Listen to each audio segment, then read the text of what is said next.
தேவ ஆவியானவர் உங்கள் வாழ்க்கையை செழிக்க வைக்க அவர் விரும்புகிறார்.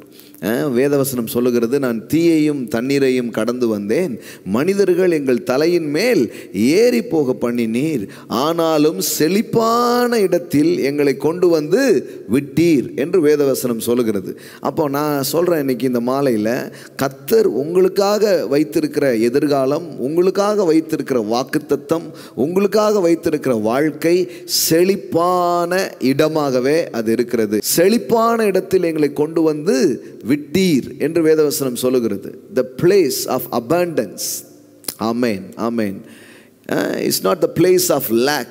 It's a place of abundance.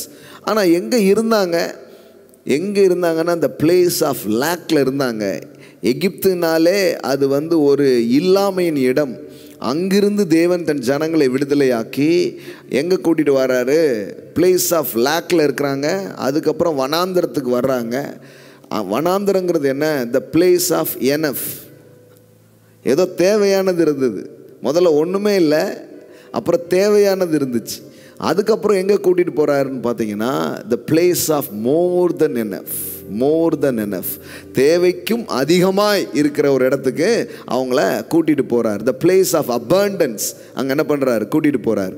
அப்போ நானும் சொல்கிறேன், நம்ம வாழ்க்கையில் கூட கடவுளுடைய வார்த்தை இப்பொழுது தேவனுடைய வசனங்களை நாம் கேட்கும் பொழுது நமக்குள்ளே ஒரு வெளிச்சம் ஏற்படுகிறது.